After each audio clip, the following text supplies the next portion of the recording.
and welcome. All right, let's get this party started and let's start with some questions. For some reason, I've got these questions too small for me to be able to read from this distance. All right, here we are. Aditya says, do you see in the foreseeable future a larger role for T20 coaches in the live game? That is that they will be able to discuss plans with the captain and change them if needed. Maybe we won't see this as much in international cricket, but do you see a league like the 100 or the BBL trying this for seasons going forward? Yeah. So for those who haven't heard it, I've just done a whole podcast on Red Inca with Santoki, and we basically talked about coaching and how it works, all the different parts of it, why it's a bit more confusing in cricket than it is in other places, and all those sorts of things. So I'm assuming this question comes on the back of that. I do think that coaches will just have bigger roles as they go ahead, only because if you go back to the 80s when Bob Simpson sort of makes it a major international position, from then through to now, I think it's only got bigger as a role. And, you know, it wasn't that long ago, two decades back, head coach was still kind of a position that people laughed about within cricket at times, you know, Ian Chappell and Shane Warne and all those sorts of comments. So it will get bigger. Whether we'll ever get to the point where it has as much impact as the other sports probably depends on whether we allow microphones so that the coaches can talk directly to the captains. So that would be quite an interesting one. What else? More timeouts, I suppose. But I think at the moment, you know, certainly at the timeouts, there's no doubt that there's a lot of talking in that particular way. So I do think it is happening more and more, but you can't argue that other sports don't have a much bigger impact when it comes to coaching than cricket currently does. But that may not always be the way. And you might be right. There might be a league or two who just go, see how it goes. You know, there's lots of great moments in basketball coverage specifically. And I also think like maybe the Davis Cup back in when that was a major or more of a major thing, you could see the coaches and the players talking, and sometimes you get microphones in on the conversations and everything. It's also, I suppose what I'm saying is it was kind of a viral thing before it was a viral thing.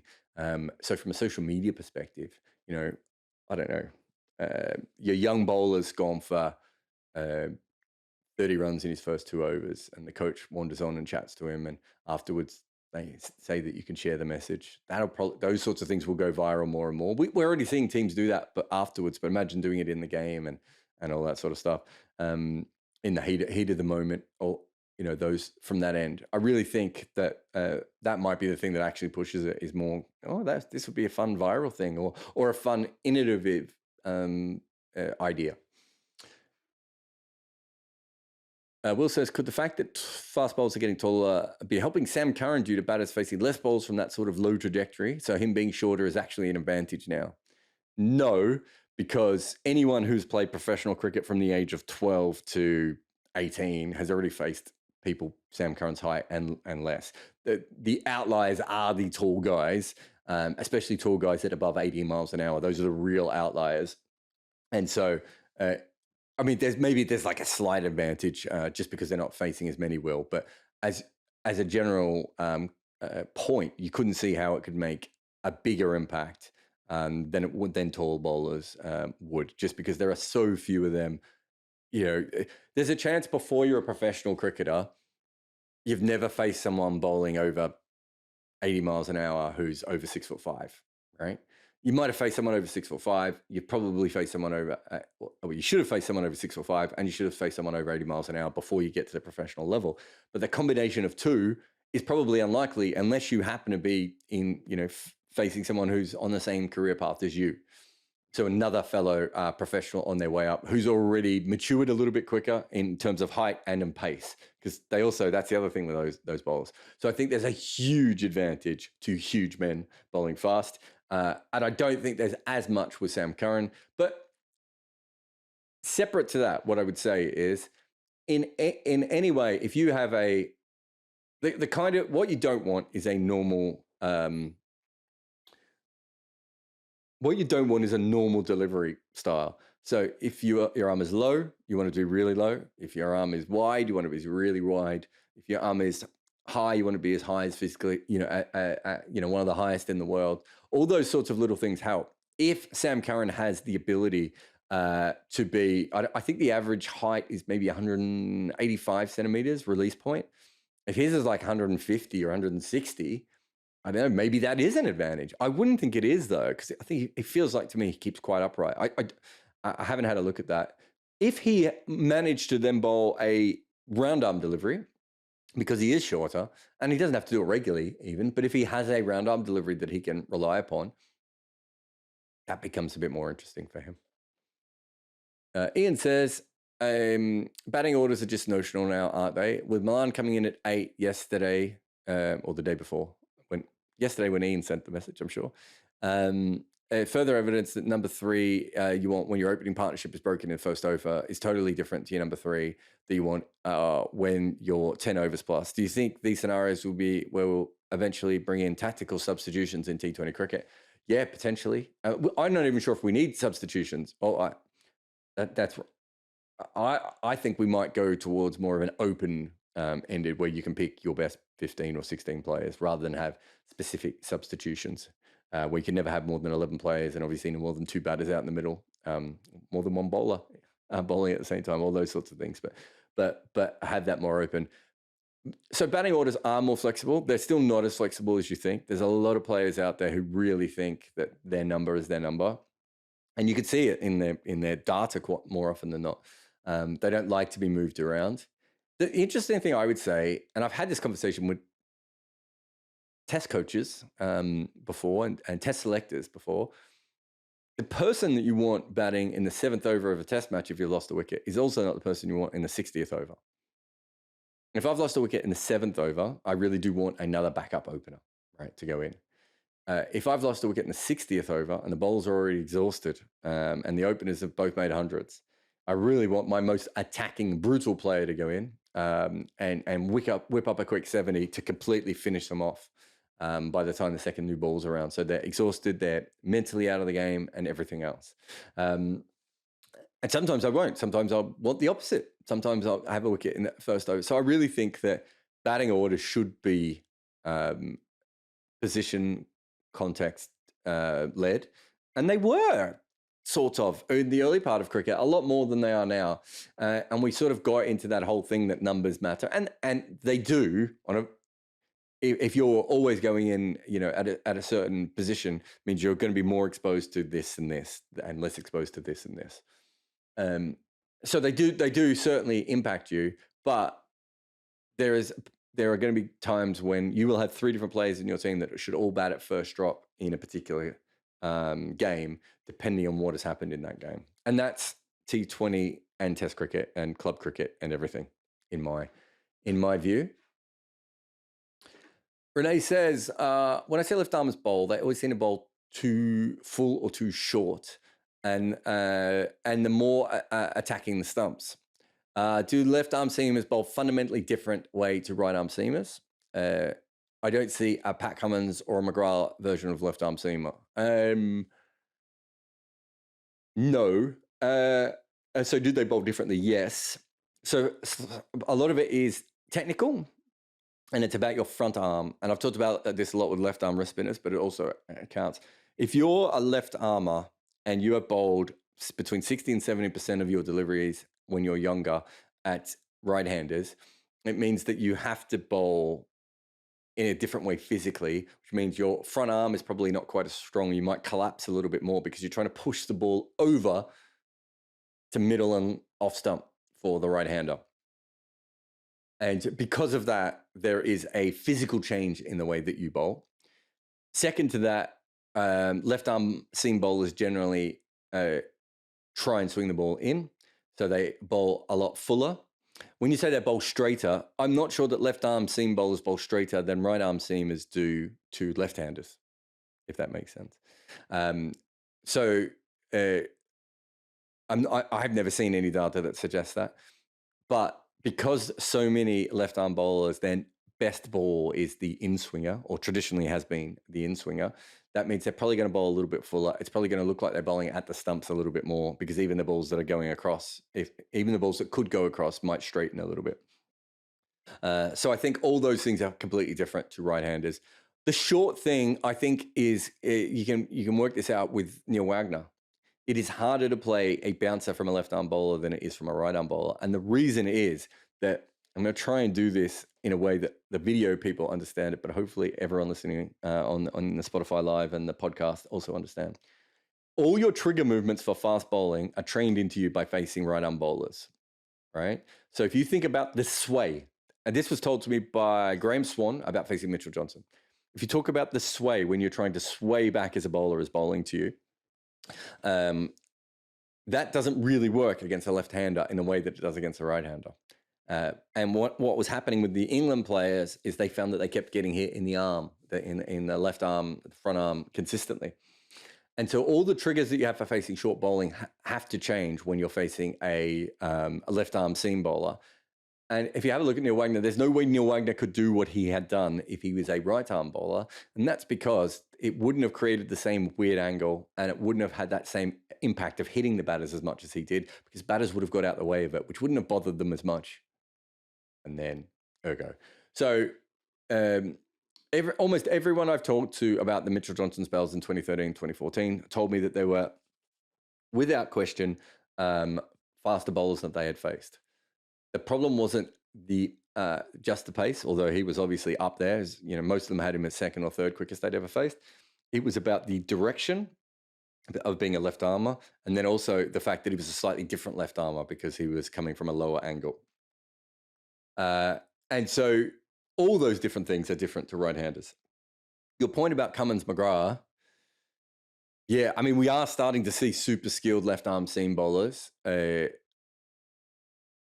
be really interesting to see where Shaheen Afridi goes. Obviously, we've already had Wazir Makram. Trent Bolt is a very, very good example of that. Trying to think if I'm missing anyone else as well. Zahir Khan was a very skillful left-arm seamer as well. But generally, we haven't had those kinds of bowlers. The reason you don't get the hit-the-pitch kind of bowlers, that I suppose Cummins is a wobble ball bowler, but he's a seam bowler, and McGrath was a seam bowler, is because they usually try and pitch it up to swing it. So the one bowler I can think of that was a little bit different was Bruce Reid as a left-arm bowler. He didn't swing the ball very much, but he was also 6'7", and so it made sense. It wouldn't have made as much sense for him to pitch up looking for swing, because his balls would have been floatier. All right, so most tall bowlers, it's very rare to have a tall bowler who can bowl full. And the reason is that once you start to bowl full, when you're tall, it just floats up and people just punch you down the ground over and over again. Which is why Kyle Jamieson is so interesting. I've gone in many different directions in this answer. But yeah, so that's why he could bowl shorter. But if you have a look at the history, Alan Davidson, Wazir Makram, Chaminda Vaas, we're talking about swing bowlers there. And I would say that is the majority of the reason they bowl a little bit fuller, but it's also the reason that they then don't become seam bowlers in a way. And it might be why West Indies haven't had as many, especially since Sobers, haven't had a left arm, constant left arm seam coming through. Is seam bowling generally helps more in the West Indies than swing bowling seems to. And it's certainly got fashionable, maybe is the better way of putting it. And left-arm bowlers just don't tend to be seam bowlers in the same way that right-arm bowlers are. We went down the rabbit hole on that one. That was a good question. I went all in. I went studs up on that question. All right, James asks, does the host country's cricket board have any responsibility for ensuring culturally appropriate food is provided to visiting teams? If not, should they? Well, yes, but not in a it's a written down thing. But if you're inviting a team to come out and play you, you're doing that because you can make money off them, right? That's the unspoken word. And so if you've got Pakistan coming out and you're giving them bacon sandwiches, then they're not going to come back, right? It's going to cause huge problems within those two boards that no one would ever want to do. I'm not sure if this is about the Indian situation with the sandwiches. From my information, that was actually a BCCI chef. I'm not sure if that's true or not, but that's what I was told in that particular case. But there was a reason. There was something had been said that someone had said they wanted a lighter meal. Obviously, that wasn't passed on to the players. It was probably just to stuff up. Then the chef made what they made. But we've certainly had cases of ham sandwiches being made in New Zealand for was the Bangladesh under-19 team at one stage. Those things happen a lot. At the ICC is a little bit different because you have head chefs flown in generally from other cricket places. And most cricket head chef type people are aware of all the different cultural things to them. But the Ishant Sharma story where he didn't think the vegetarian option was good enough at Brisbane. And to be fair, I would argue that the meat options at Brisbane are quite often not good enough either. I've had some shitty meals at the Gabba. But when he said that, they did have a chef in that they liked, but you're still going to get players who are going to complain and not be particularly happy.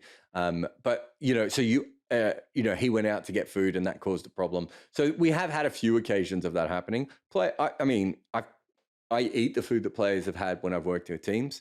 Some grounds that do really good food, and there's some grounds where you just like, I'd just rather go back to the hotel and spend some of my per diem, if I'm being honest. And there are grounds that pride themselves on it and grounds that don't. But yeah, the actual ICC events is controlled by the ICC, but quite often it is from chefs around the world. Individually, each board has someone who probably looks after that directly. You can certainly suggest to the chefs to be making what you want, and some teams do that, some teams don't. But yeah, it's not really as far as I'm aware, it's not written anywhere. It's just if you want the team to come back and not to be look shitty in the media, you try and make the best food. Or if you're a really dodgy ground, you don't care about that. And there's a few of those out there. No names, Headingley, no names. Cam says, I really like your points on last week's Wagon Wheel on October not being a time that Australians watch cricket. Also get the feeling that Australians are just not as into T20 as some other countries, both in terms of spectators and as players as club level. Yeah, I mean, me and Bharat talked about that in one of the Uncovered episodes as well, that it's almost like Australians like the Big Bash, but like the Big Bash almost separate to being a form of T20 cricket. I don't even know how to fully explain it. It's one of those points that you hear on podcasts and you get frustrated by, but it does feel as someone who's covered the Big Bash and been out there. Like my dad would say he doesn't like T20 cricket.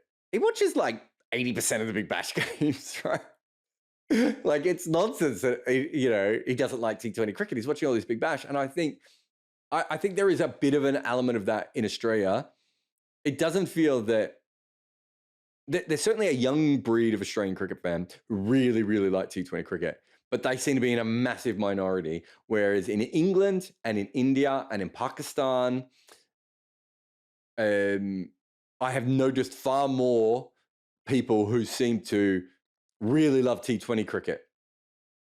And I do think there is a distinction there. So I do think that is part of it. But I also think that Australia doesn't have, and it's not the only country, but Australia doesn't have that culture of going to non-Australian games. I've always said this, that there are many other countries in the world that love cricket more than Australia do. And I'm not just talking about Asian nations. I'm talking about in general. I think there are a lot of countries in the world that like cricket more than Australia does. I think what Australia does is loves Australian cricket. Australian cricket. And I think because of that, you then have situations where, this doesn't look particularly good. I think ICC would have assumed this was going to happen. I don't think anyone's shocked. There's been some decent crowds for some games, some of the Sri Lankan games, obviously the Indian games, but also was it the New Zealand? Who did New Zealand play the other night? Trying to look at his board. New Zealand-England game I thought was a really good crowd. So, but yeah, I never expected great crowds for this particular tournament. If you played it in the heart of January and February, I do think you'd get really good crowds, but playing it at this time of the year was always going to struggle. And your T20 point, I don't think I have any real data to back that up, but it feels right. It passes the sniff test. Let's put it that way. James says, was the underarm overreacted to? I get that many people thought it was aesthetically unpleasing and anticlimactic, but so is icing the clock, flooding, and any other number of retain the lead and shut out the opposition type tactics. Yeah, I think in this particular one, it like if you're icing the clock or if you're flooding or if you're doing anything else of that kind of situation, you're still playing the sport. I think the difference was that the thought process in this case was New Zealand couldn't even play the sport normally because of what had been done. You mentioned some other good ones like Mike Brearley putting the keeper on the fence, the last ball of an ODI. So yes, I think from that perspective, it was probably overreacted to. Bodyline was probably overreacted to as well. Bodyline's a really good tactic. The problem with bodyline was the fields were wrong. The actual idea of bodyline, of bowling at the body, has basically been taken up by cricket. It took a long time. But the general principle of it, and the West Indies, Tomo and Lily, then the West Indies, Neil Wagner, right, all the way through, bodyline was pretty much taken up. There was flaws within the bodyline system. I do think that this whole thing of "that's not cricket,"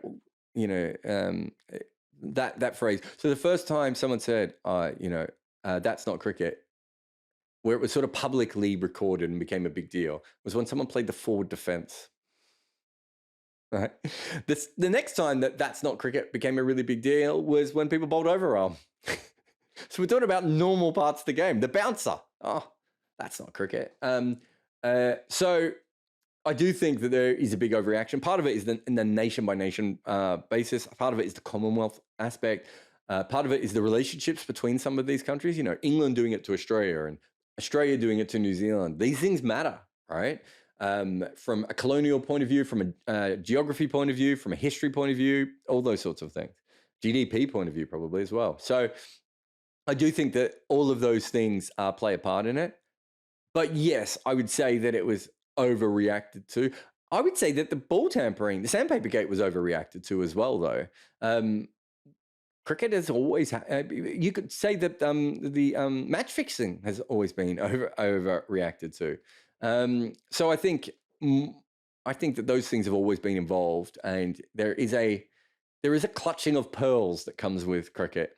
Me and Abhishek, love to when a big thing happens in cricket, both of us love to head to Twitter and point out all the different things that have happened beforehand that people don't even factor in. So the 6-ball over was another one, right? So, the 100 change. Oh, how can you not have 6-ball overs? We didn't always have 6-ball overs. Are we saying that Test cricket in Australia wasn't proper because they played 8-ball overs? So not to mention 4-ball overs as well, just for fun, which probably was stupid, very honest. So yeah, I think from that perspective, there is a certain clutching of pearls. I think there's a really good podcast I did with Wright Thompson a few years back, probably when I started the podcast, and I got him on to talk about cricket. And I can't remember if he said this to me on or off air, but we were talking about the fact that there's an element of cricket of always throwing back to a better time that didn't necessarily always exist when you look back and actually have a look at it. And he was talking about the fact that country music was actually made big by people in the city who no longer lived in the country. They didn't have to get up and use a tractor. They didn't have to get up at dawn and deal with animals that were diseased and work all day and physical labor. They were musicians living in the city, trying to record in Nashville, right?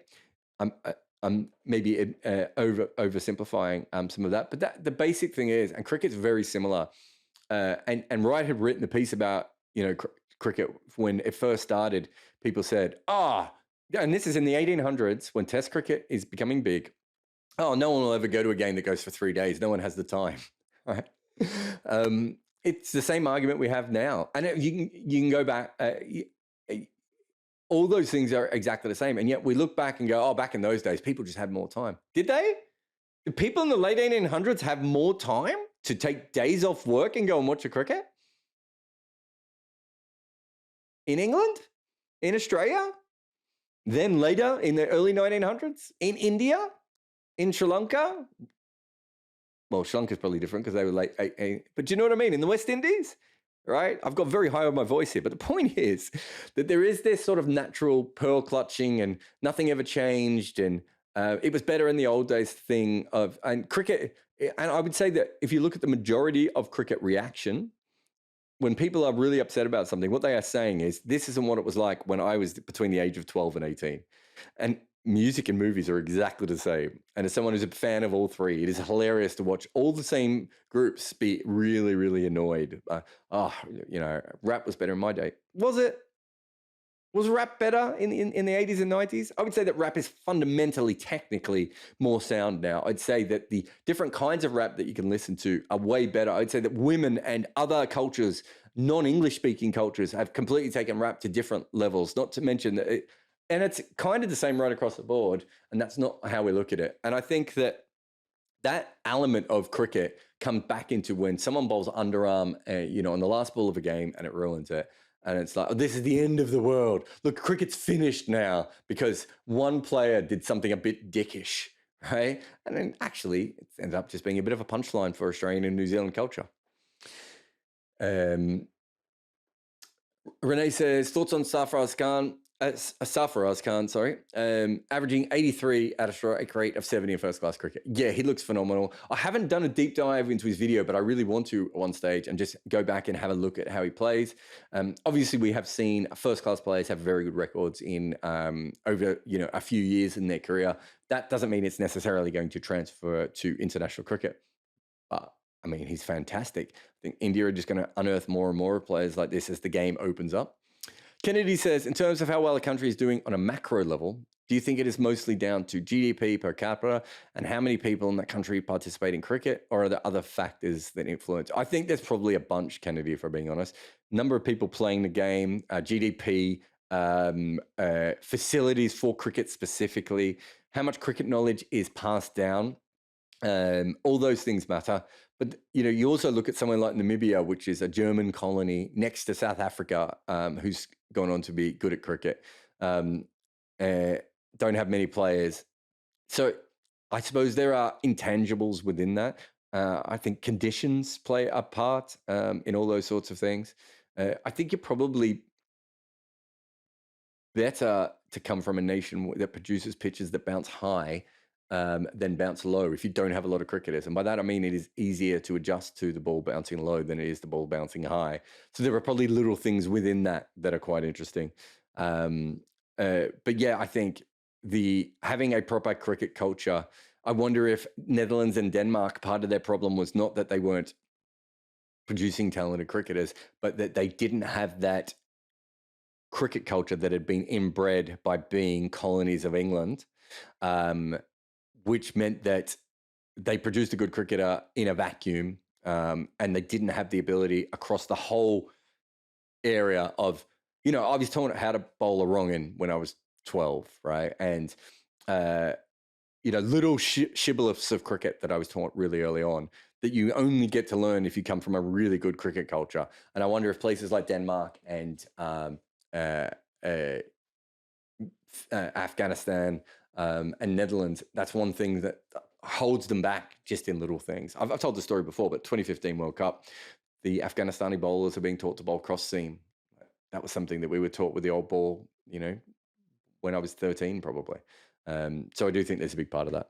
All right, on to the Spotify Live. All right, let's see what we have here. Actually, just before we get to the Spotify Live questions, we'll just have a quick break. Unless you're listening live, and then it would have just gone through. But just in case Nick needs to put a break in. All right, James has got a question. Remember, you can raise your hand and ask questions at any time in the Spotify Live. But James, how can I help you? Oh, he's got the mute on. Oh, is he one of those people that doesn't work? Okay.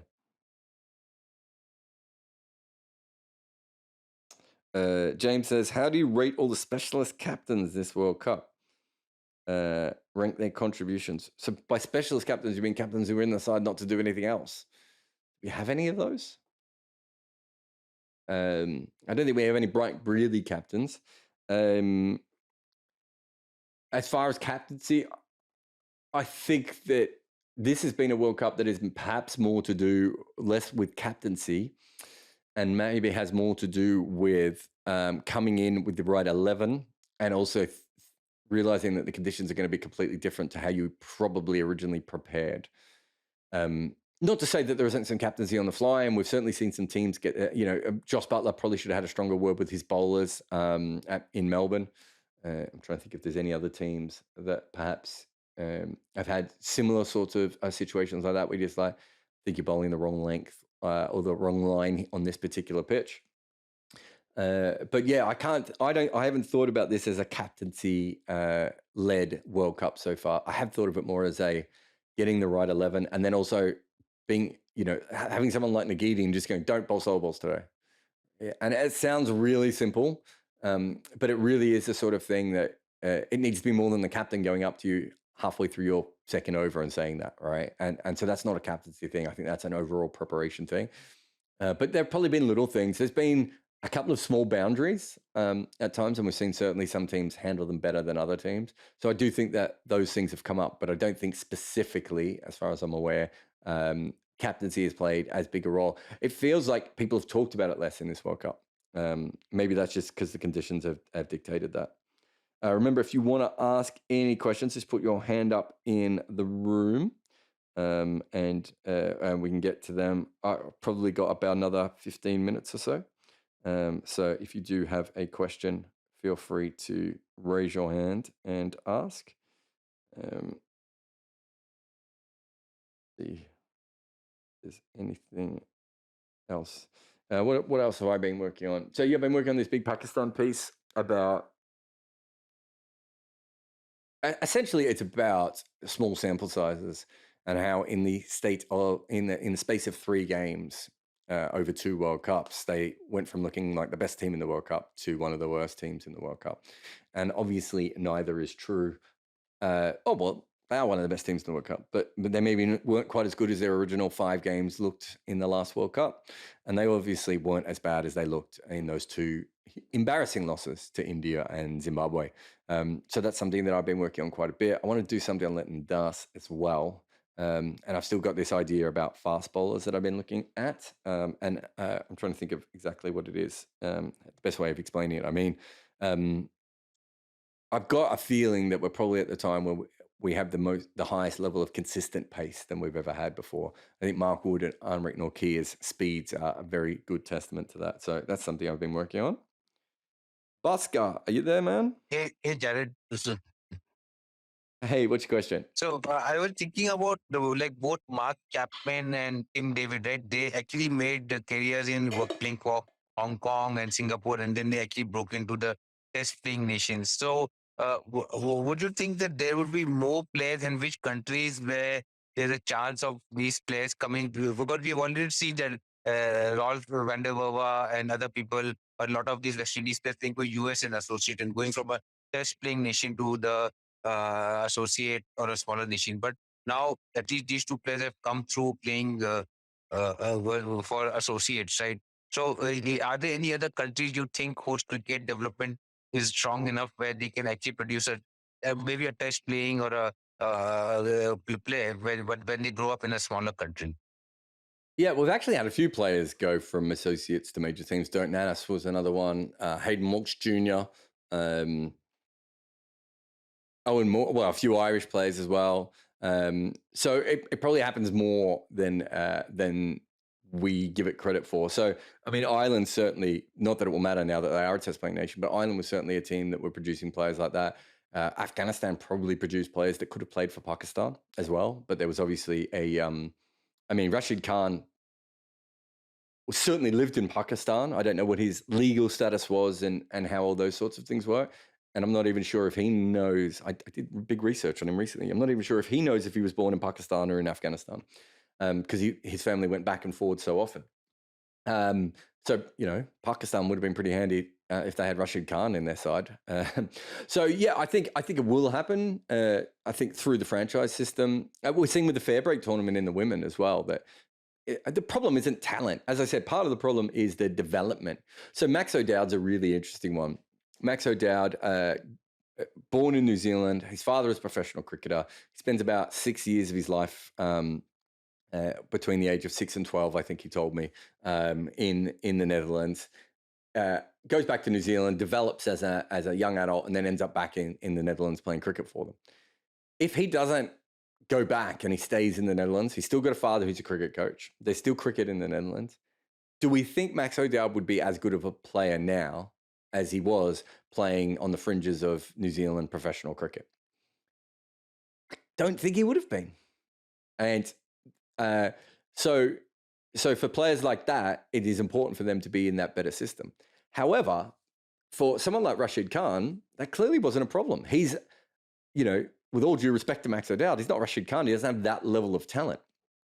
And so we've already seen those sorts of situations. We've already seen a few players in the West Indies who have mixed backgrounds, where they've spent a lot of time in the West Indies and they spent a lot of time in America, who've gone on to be fairly good cricketers as well. So again, we know that it is possible to do that.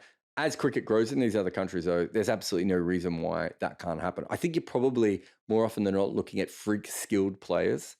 But I don't see any reason why there couldn't be a test quality player that came out. I mean, Nepal have probably already had test quality players. They just haven't been developed in the right way. As cricket in countries like that starts to develop, I mean, Kenya have had test quality players. We know that.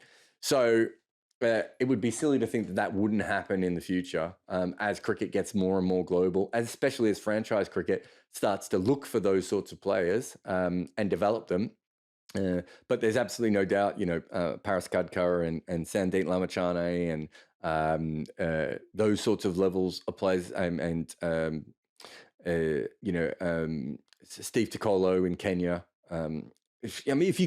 If you listen to the Double Century podcast, you listen to some of the numbers these players are making in their home areas, right? Basil D'Oliveira, right?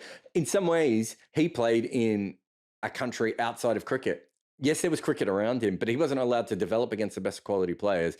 And then what makes his debut at 33, 34, 35, 36, 37, 38, whatever age he was, and is still good enough to play test cricket. So we know that when the talent is out there, it can overcome all those other hurdles. It's probably more those middle level of players that they will need to be developed, and they will need to be in better systems going forward in order to be the best players that they can. Yeah. So that comes to the point that if I look at India, right, they had Pataudi and Ranji playing for England at that point of time. So was it that they were just also super talented, or they just that they got exposed to English system in the college and then they were able to make the most of it? Oh, I would say they were super talented. I mean, Ranji's story is really interesting. For those who don't know, he wasn't picked for all English venues because of how racist they were. And they really didn't think he should be playing for England.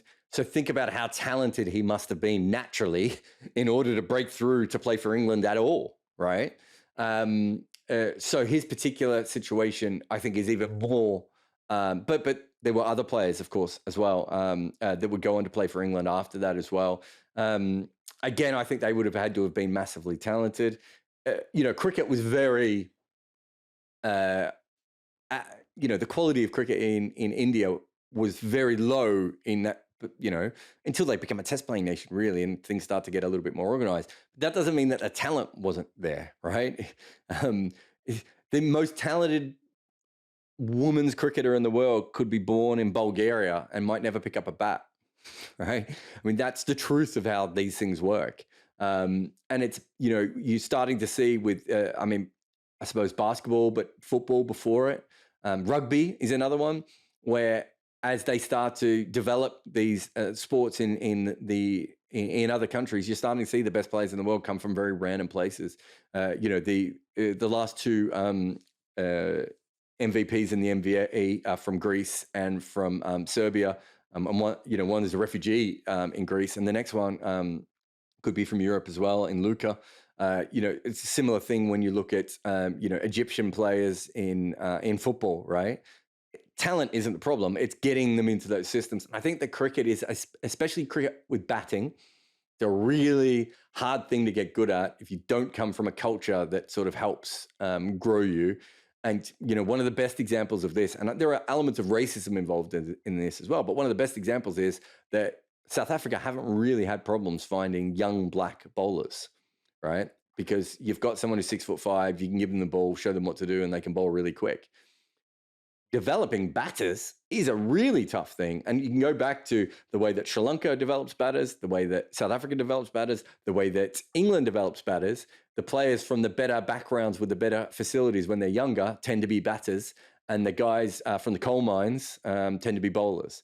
I don't think that's an accident. So I do think that the development of talent, certainly, it all. I think that all those things get wrapped up in what you're asking. Great. Thanks, Jarrod. No worries, mate. Great question. All right. I think James is rolling the dice to see if he can work again.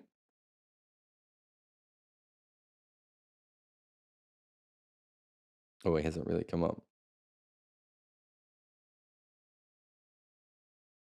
Well, his question, I won't quite read it out because I think he's worded it incorrectly. But what he's saying is, what is it like for a team that has been colonized to rule cricket? So you go back and you look at the way that Australia played cricket and the way that England played cricket.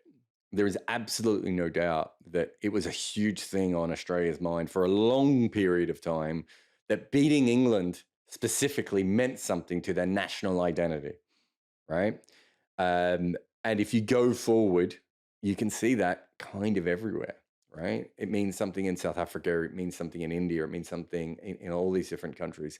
And if you really want to know about it, James, the best podcast series I think I've done is on so far is on the history of the teams who first beat England.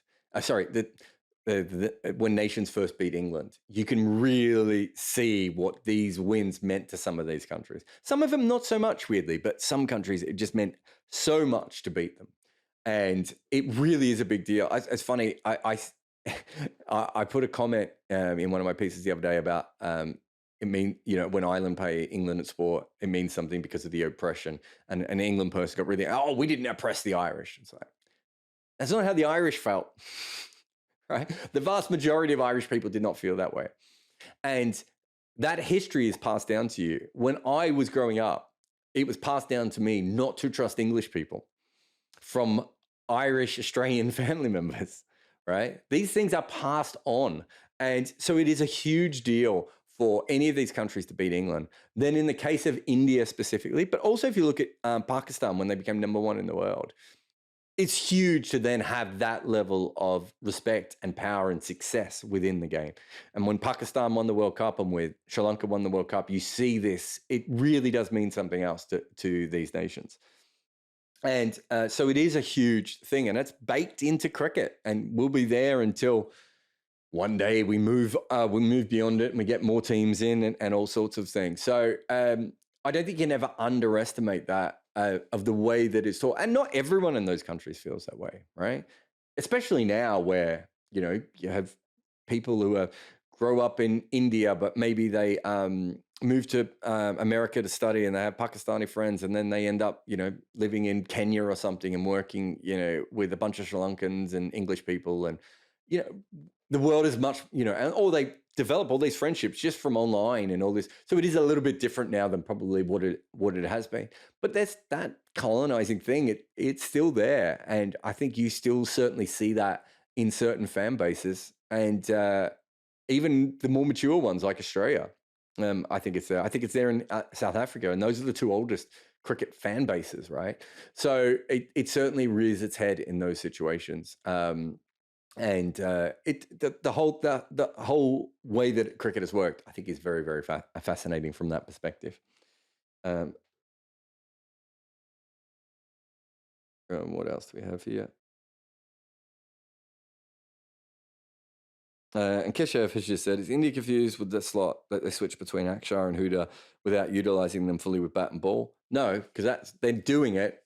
Part of the reason that they're so flexible with that is because they know that is a position they can be flexible with.